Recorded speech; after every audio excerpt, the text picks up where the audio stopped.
내각을 총괄하는 총리인 제가 책임을 지고 물러나는 것이 당연하고 사죄드리는 길이라는 생각이었습니다. 너에게로 또다시 돌아오기까지가 왜 이리 힘들었을까. 이제 나는 알았어. 내가 죽는 날까지 널 떠날 수 없다는 걸.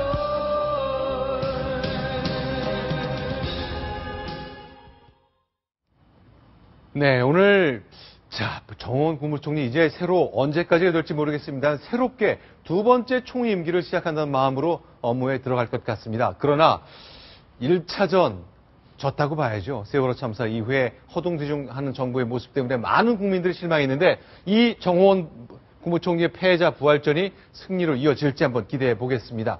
자, 그러면 네. 대통령의 선택 이걸 어떻게 이해해야 될까요? 지금 시청자들도 많이 놀랐을 것 같지만 이제 기자들도 상당히 당황했었습니다. 단 이틀 만에 새로운 총리 새로운 총리를 발표한다. 이런 그 청와대 소식이 전해져 왔을 때 과연 누구냐 설왕설래가 많았는데 결국 정호원 총리 60일 만에 다시 총리로 복귀하는 그런 깜짝 뉴스가 오늘 있었습니다. 아니 그러니까요. 새로운 세 번째 국무총리를 전 찾을 거로 예상했는데 그렇지 않았거든요. 그렇죠. 이렇다고 해서 그러면 청와대는 다음 총리를 찾는 작업을 멈춘다고 봐야 되는 겁니까? 아니면 어떻게 하고 있는 걸로 봐야 되나요? 일단은 청문회를 통과하지 못한 두 명의 총리 후보자에 대한 어떤 강한 아쉬움. 이대로는 국정 공백을 방치할 수 없다. 그리고 국무총리 후보자와 함께 같이 지명했던 8명의 새로운 내각 장관들이 있지 않습니까? 이 장관들에 대한 청문회 날짜조차 잡히지 않는 상황에 대한 박근혜 대통령 특유의 승부수였다고 보여집니다. 그런데요. 그래도 아무래도 국민들에게 뭔가 새로운 총리의 기준을 제시했었고 사표도 사실상 받은 셈이었는데 60일 만에 돌려준다? 많은 분들이 국민들한테 이렇게 할 수 있는 건가 하는 의문을 제기하고 있습니다. 청와대는 도대체 어떻게 설명할 수 있는 건가요? 논리적인 정합성 부분에서 세월호 참사로 인해서 국가 대개조를 하겠다. 이런 캐치프레이즈 걸고 대통령이 정부 구조 개혁에 나섰고요. 국가 대개조에 준하는 그런 정부 조직 개편을 하겠다고 했는데요. 돌고 돌아서 다시 세월호 참사에 가장 큰 책임이 있는 정호원 총리를 임명했다는 부분. 거기에 대해서 납득할 수 없는 국민들도 상당수 될 거라고 생각합니다. 자, 오늘 그래서 어쨌건 사실상 유임이니까 두 번째 총리직을 이제 오늘부터는 2기 총리직을 맡게 되는 셈인데 정호원 총리는 뭐라고 하시나요? 예. 정호원 총리는 바로 청와대 발표가 난 직후에 정부 종합청사에서 간부회의를 열고 청문회 과정이 길어지고 국론 분열이 이어지고 있는 상황에서 안타까움을 금할 수 없다. 대통령께서 다시 막중한 임무를 부여해서 새로운 각오로 임하기로 했다. 이렇게 발표를 했습니다. 그러면서 국가 개조에 앞장서서 마지막 모든 힘을 다하겠다. 필요한 경우에 대통령께 진언을 드리면서 국가적 과제를 완수하겠다. 이렇게 말씀을 했습니다.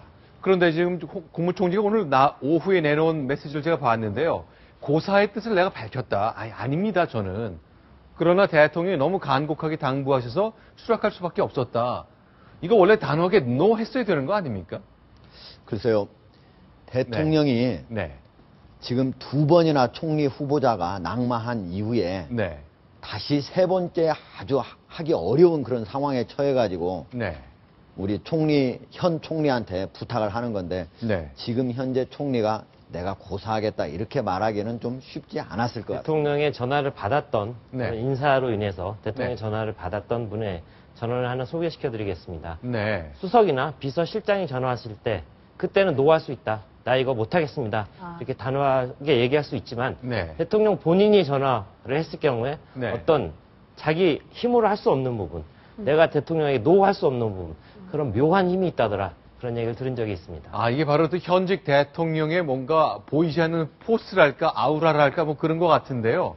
자, 대통령 비서실장이 전화했을 땐 노 할 수 있다. 그러나 현직 대통령이 직접 얘기할 때는 노하기 참 힘들더라. 실제로 그런 전화를 받아본 분의 얘기일 테니까 믿을 수밖에 없겠네요. 네, 그렇습니다. 알겠습니다. 자, 그러면요.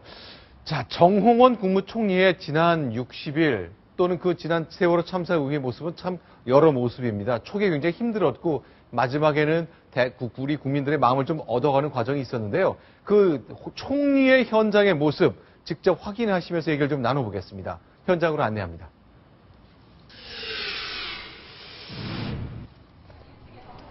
자, 여기는 진도 팽목항 같네요. 죄송합니다. 진도의 체육관이죠? 네, 사고 직후의 모습입니다. 정홍원 총리가, 저기를, 네. 이제 올 5월 달의 모습이죠. 사고 나서 조금 한 2, 3주 지난 시점인데, 비교적 실종자 가족들하고 대화를 할 수 있게 된 상황이네요. 처음에는 계란 세례를 맞고 상당히 적대적인 그 유가족들의, 실종자 가족들의 모습이었는데요. 차차 정홍원 총리가 진심이 보여지면서 네. 실종자 가족들, 피해자 가족들도 마음을 조금씩 열었다. 그런 뉴스가 전해졌었습니다. 네. 5월달이면 4월 27일 사의 표명한 뒤에 조용히 그 총리로서 다른 일은 하지 않고 네. 세월호 수습에만 매진을 했었죠. 사의 표명을 한 뒤에 이제 자신의 역할을 다 하기 위해서 네, 옆에 이주영 해수부 장관 유임이 됐죠. 저 해수부 장관의 경우도 처음에는 그 피해자 가족들이 당장 해수부 장관 경질하시오. 이 정도로 격앙이 돼 있었는데요. 이후에는 이주영 해수부 장관 유임시켜달라. 이 사태를 마무리 짓게 해달라. 이렇게 유임을 요청했을 정도로 상황이 많이 달라졌습니다. 자, 지금 보시는 영상은 6월 9일이니까 사고 발생으로부터 한 50일 이상 지난 시점이고요. 자, 희생자 가족분들 이제 지칠 대로 지치기도 했지만 그동안 턱수염이 더수룩하게 자란 이주영 장관의 모습처럼 이제 당국자들의 현지 방문을 마음을 열고 받아들이는 모습까지 좀 확인할 수 있었습니다. 자, 사실은 저 때는 이제 총리가 인준만 되견하면 물러나기로 한 마음을 비운 상태의 총리의 모습이잖아요. 그렇죠. 한결 마음이 좀 열려있는 상태고 여러 가지 마음을 홀가분하게 마음 먹고 현재를 찾았던 것인데 그렇죠. 사실은 4월 16일 세월호가 침몰한 직후의 모습은 그렇지 않았습니다. 자, 그 당시 사고 초기의 모습으로 다시 한번 돌아가 보겠습니다. 네.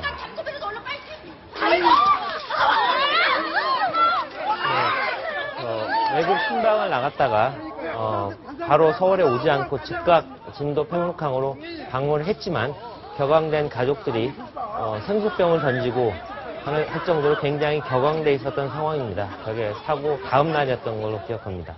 그렇죠. 자, 이 장면 정홍원 총리가 어느 일요일이었던 걸로 기억하는데 그렇죠. 한 가족들이 시간 이상. 가족들이 서울로 가겠다. 청와대로 가겠다. 하면 네, 그런 상황에서 설득하러 나섰던 그 장면입니다. 그렇지만 차 안에서 머무는 시간이 길었기 때문에 네. 피해자 가족들에게 상당한 원성을 샀고요. 네. 총리가 과연 이 사건을 해결할 수 있는 능력이 있느냐 그런 회의감을 가져왔던 것도 사실입니다. 자, 저 장면이 무려 1시간 이상 지속됐거든요. 국무총리가 저 차량 안에 갇힌 채 네. 1시간 동안 유족들과 대치하면서 꼼짝도 못했던 정말 초기에 난감했던 상황입니다. 그렇죠. 이때가 사의 표명하기 직전쯤이죠. 저때 밖으로 나왔으면 했다는 그런 피해자 가족들의 얘기도 있었고요. 네. 정원 총리가 저 안에서 약간 소극적인 태도를 보였던 부분이 피해자 가족들에게 상당히 비판의 빌미를 제공했던 것도 사실입니다. 자, 이때는 체육관을 직접 찾은 모습인데요. 한번 직접 들어보겠습니다.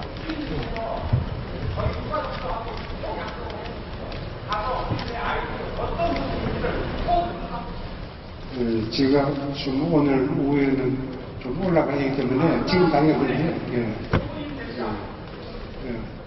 어떤 그런 뭐 제가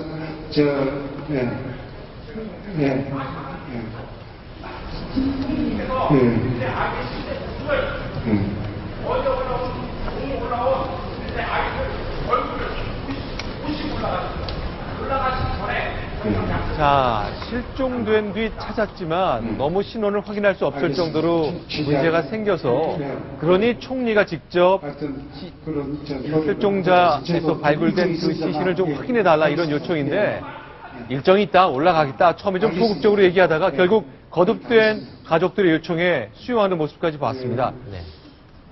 네, 저런 모습인 거죠. 예, 정홍원 총리가 네. 세월호 참사가 난 직후까지만 하더라도 네. 바로 행정적인 일정을 중시하는 네. 그런 모습을 보이다가 네. 그러니까 세월호 참사로 가족을 잃은 유족들의 마음을 헤아리지를 못했던 거죠. 네. 그러다 뒤늦게 다시 정우원 총리의 어떤 진심 네. 이런 것들이 유족들한테 전달이 되면서 팽목항이나 진도, 체육관 이런 데서 다시 소통할 수 있는 계기로 삼는 그런 모습을 보여줬습니다. 알겠습니다. 자, 일단 국무총리가 유임이 됐는데, 자, 그러면요. 오늘 나온 새로운 뉴스 중에 하나가 청와대가 그동안에 인사실패를 계속 맛보면서 인사수석을 만들겠다. 네. 인사수석 비서관을 만들겠다 그랬거든요. 네. 자, 과연 이게 적당하게 해법이 가능이 될 수 있는 것인지 평가를 좀 부탁드리겠습니다. 네, 박근혜 대통령이 세월호 참사 초기에 국가재난처를 신설하겠다. 네.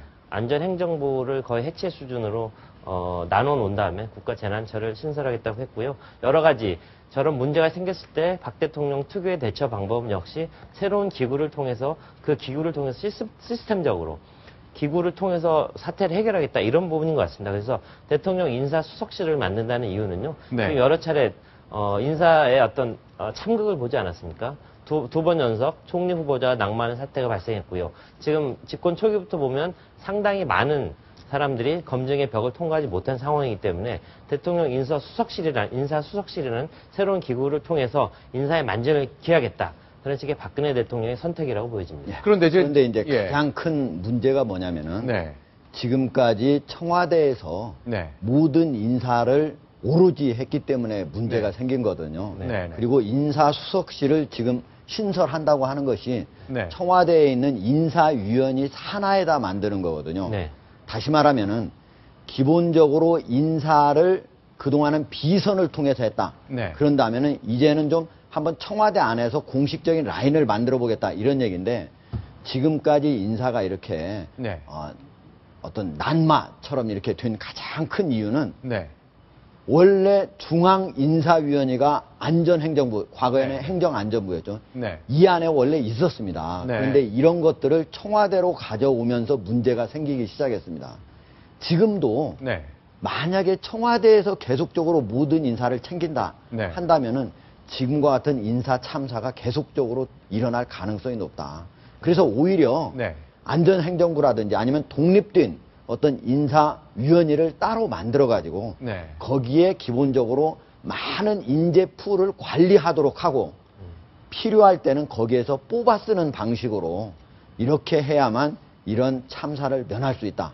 이렇게 말씀드리겠습니다. 그럼 이 말씀대로라면요, 뭐 인사수석을 만든다 하더라도 어차피 청와대 안에서 모든 사람이 자기들끼리만 다 하는 경우에는 실패가 계속 반복될 수 있다. 그렇죠. 그 얘기네요. 예. 그렇죠. 또 한 가지 짚고 넘어가야 될 부분은요. 역시 이번 인사 참극의 문제는 그들만의 리그 속에서 또 인재풀이 정해지고 네. 박근혜 대통령의 수첩 속에서 이루어진 인사 이런 부분에 대한 비판을 수용했다면 청와대 내에 또 커다란 정부를 만드는 청와대 내 수석실을 다시 만드는 방식은 과연 국민들의 정서와 부합하는지 이 부분에 대해서는 굉장히 큰 퀘스천 마크가 있을 거라고 생각합니다. 왜 이게 어려운 거냐면요. 네. 대통령이 직접 임명할 수 있는 사람이 무려 1만여 명에 가깝습니다. 네. 예. 이 많은 사람을 어떻게 비선을 통해서 받아가지고 할 수 있겠습니까? 네. 그렇기 때문에 외국에서도 모든 인사기구를 두어서 오랜 기간 검증을 통해서 하는 거거든요. 네. 그렇기 때문에 이번에 아예 인사 시스템을 전면적으로 재점검을 해서 네. 정비할 필요가 있다. 이렇게 그러니까 이런 얘기가 많습니다. 추천이 잘못됐던 건지 검증이 잘못됐던 건지 아니면 다 잘 됐지만 마지막에 딱 낙점하는 그 순간의 눈높이가 국민들하고 달랐던 것인지 여러 가지 단계에서 다 문제가 있을 수 있거든요. 어쨌건 청와대가 그리고 대통령이 내놓은 해법은 인사수석실을 만든다는 겁니다. 과연 뭐가 어떻게 달라질지는 그야말로 결과로 말해야 될 겁니다. 저희가 잘 지켜보겠습니다. 그런데요. 이렇게 뭔가 기구를 만드는 게 처음 있었던 일이 아니거든요. 이명박 정부 때도 뭐가 있었다면서요. 일단은 노무현 정부 때 인사수석실이 있다가 이번에 네. 지금 6년 만에 부활된 거고요. 네. 이제 이명박 정부 청와대 때는 이제 네. 인사기획관이라는 제도가 잠시 만들어졌었습니다. 아니 제도가 만들어졌어요? 사람은 없었습니다. 일단은 왜 만들어졌느냐 이거부터 설명을 드려야 될 것 같아요. 네. 천성관 검찰총장 후보자가 낙마하면서 이명박 정부의 어떤 인사 문제, 인사 검증 문제가 굉장히 네. 논란이 됐습니다. 그러면서 인사기획관을 새로 직제를 신설하게 됐는데요. 문제는 이 자리에 네요 저희가. 누구를 앉혀야 될지 몰라서 계속 논란이 됐습니다. 네. 결국은 어떤 누구도 이 자리에 인사기획관이 되지 못하고 결국 1년여 만에 결국 이 자리가 소리 없이 사라지게 됐습니다. 네, 한 가지만 5초 코멘트를 하자면요. 네. 결국 인사수석실 6년 만에 노무현 정부 시스템으로 돌아가는 거 아니겠습니까? NSC라는 게 있죠. 국가안전보장회의. 그 역시도 노무현 정부 시스템으로 돌아가는데요. 박근혜 정부, 결국 모든 시스템 다시 노무현 정부 시스템으로 가는 거 아니냐 하는 의심이 좀 들어갑니다. 네, 자, 정말 기상천외한 일이었죠. 이명박 정부 청와대에서 있었던 일인데 인사가 너무 문제다 그러니까 기획관을 두어서 잘해보겠다고 한 뒤 1년 반 동안 직제만 있고 한 명도 임명이 된 적이 없습니다. 그러니까 어느 쪽 사람을 쓰느냐 여기에 네. 따라 또 인사가 달라질 수 있기 때문에 네. 결국은 내부에 그러는 권력 투쟁을 거치다가 네. 결국은 누구도 앉히지 못하고 직제만 신설되고 사람은 임명 못하는 코미디 같은 일이 벌어졌습니다. 우리가 네. 여러 가지 평가는 따로 할 수 있겠지만은 네. 바로 김대중 국민의 정부 이때는 네. 중앙인사위원회가 있었고 네. 그다음에 노무현 정부 이때는 청와대 내에 인사수석이 있었습니다. 네. 그런데 결국은 이명박 정부 때는 인사기획관이 있지만 네. 저렇게 임명이 되지 못하고 난맥상을 즉 자기 코드와 맞는 사람을 네. 비선 조직을 통해서 뭐 만사 형통 우리가 네. 많이 들었지 않습니까? 네. 이상득 바로 이명박 대통령 전 대통령의 형이었죠. 네. 그리고 박영준, 왕차관. 박영준 왕차관 네. 네. 이런 것들을 통해서 했기 때문에 인사가 난맥상을 이뤘던 거고요. 지금 네. 검증이 문제냐 투천이 문제냐 네. 아니면 높아진 우리 국민들의 눈이 문제냐 네. 이런 얘기를 한다면은 제가 미국의 한번 제도를 간단히 한번 소개를 해보겠는데요. 미국에서는 무려 180일 이상을 거쳐서 네. 검증을 해가지고 추천을 네. 합니다. 네. 네. 그리고 자기 스스로 낸 다음에 233개 항목에 대해서 아주 자세하게 네. 모든 검증을 거친 다음에 지명을 하고 네. 네. 그리고 다시 청문위, 인사청문위를 상원에 가서 합니다. 네. 이런 것들이 있는데 우리는 아직도 아무리 열심히 한다고도 이런 미국의 제도의 10분의 1도 따라가지 못한다. 네. 이렇게 말씀드릴 수 있습니다. 알겠습니다. 자, 일단 딴 얘기할 필요가 없습니다. 결과로 얘기해야 됩니다. 앞으로 박근혜 청와대가 내놓는 인사수석실 이후에 뭐가 달라졌다는 얘기를 분명하게 가시적으로 내놓지 못할 경우에는 국민들이 굉장히 불편할 겁니다. 이 마음 오래 갈 수 있는 그 민심을 감당할 자는 아무도 없겠죠.